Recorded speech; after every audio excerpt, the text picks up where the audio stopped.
everybody! This is my video on things not to do in Disney.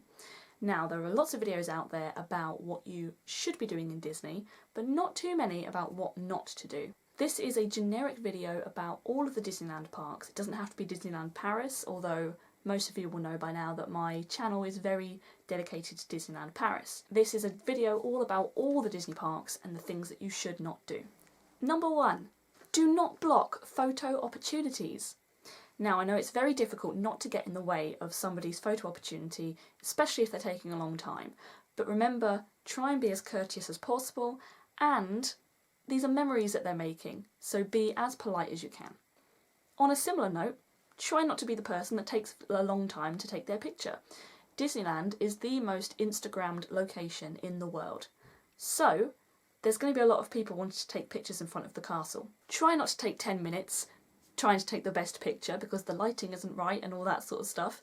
Social media isn't as important as other people making their memories. Number 2. Do not use flash photography on rides. If you're taking a picture on an outdoor ride like Dumbo the Flying Elephant or Indiana Jones or Big Thunder Mountain or something like that, flash away. Flash to your heart's content. But next time you're on Pirates of the Caribbean or Phantom Manor or It's a Small World or a dark ride like that, please don't use flash photography because it completely ruins the experience for everybody else. Or better yet, don't take a picture at all, because the light on your camera or your phone can also ruin the experience for people because they can be very bright. Just be courteous. Number 3. Do not deliberately disrupt rides. I went to Disney in January and I went on Phantom Manor, and it was quite clear that me and my boyfriend were in a carriage that was splitting up an entire party. They were French, so we weren't really sure what they were saying throughout the ride, but they were shouting across our carriage to each other throughout the entire experience, the whole 7 minutes or however long the ride is, and that completely ruined the ride for me. And I've been on it plenty of times before, so I was a lucky person, but if it was my first time, I'd have been really upset, because they were deliberately ruining the experience, making silly noises and shouting and generally disrupting everyone else's ride experience for their own fun. Don't do it. Number 4. Do not ignore the safety rules. These rules are there for a reason. So if they say, keep your hands and feet inside the vehicle at all times, remain seated for the entire duration of the ride, do not cross the yellow line until the carriage is ready for you to embark, then it's for your safety.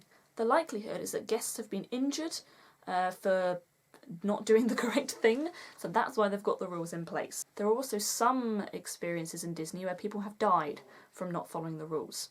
I don't want to scare you, but it happens. So the likelihood is that guests have been hurt before, which is the reason that they will repeat these rules until they're blue in the face until you can repeat them back to them. Number 5. Do not bring a picnic into the park. So Disney are kind enough to allow you to bring snacks into the park. They don't have a completely no food rule, because that would be quite mean. It's really useful having a small amount of food with you that you can snack on when you're waiting in a queue, or if you need that extra little burst of energy. It's really useful to have a snack. But don't take the mickey and bring in an entire hamper of food with you. There's a designated picnic area just outside the parks if you want to have a picnic. The company still needs to make money by food and beverages in the park, and if you're bringing in your entire kitchen, they're not going to do that. Number 6. Do not bring a selfie stick into the park. So Disney have banned selfie sticks from all Disney parks due to a growing concern for safety. It seems that there have been a few injuries where people have been hit on the head by a selfie stick from other people trying to capture that perfect image. There's also a major concern that park guests will use selfie sticks when on rides like Thunder Mountain, and they will extend the stick further than the carriage allows, and it'll end up getting into the ride mechanisms and damaging the ride and potentially hurting other guests. Any selfie sticks that are brought into the parks will be confiscated and kept at security. Number 7. Do not push and shove.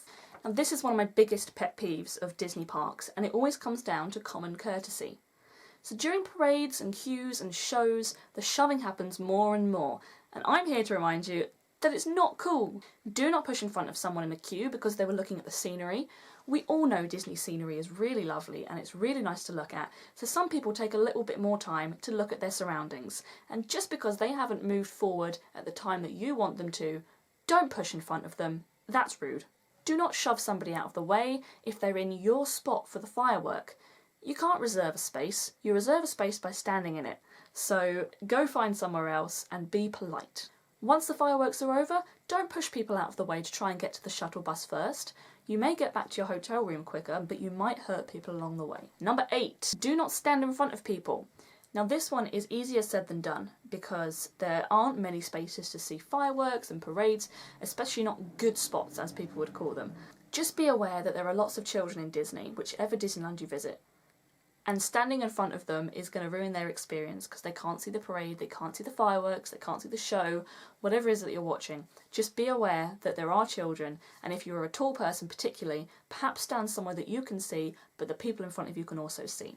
Number 9, do not make comments about people with a disability pass. Now I completely understand that it's very easy to look at somebody that's entering the exit without queuing and feel very jealous of them.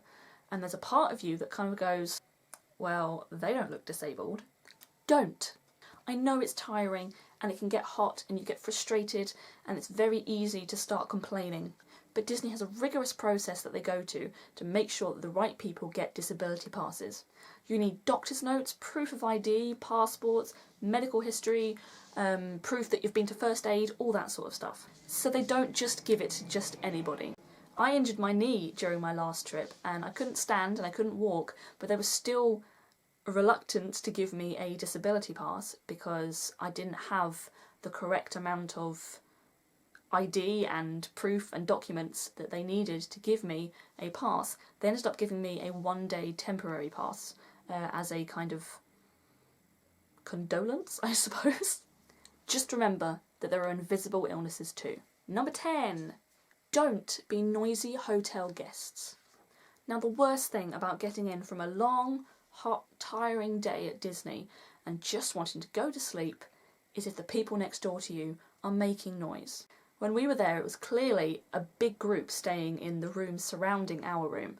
So there was the one opposite us and the one next to us and the one slightly further down the corridor from us. They were clearly a big group or a family or something like that. And they were banging doors, they were shouting, they were screaming, they were squealing, they were knocking on walls.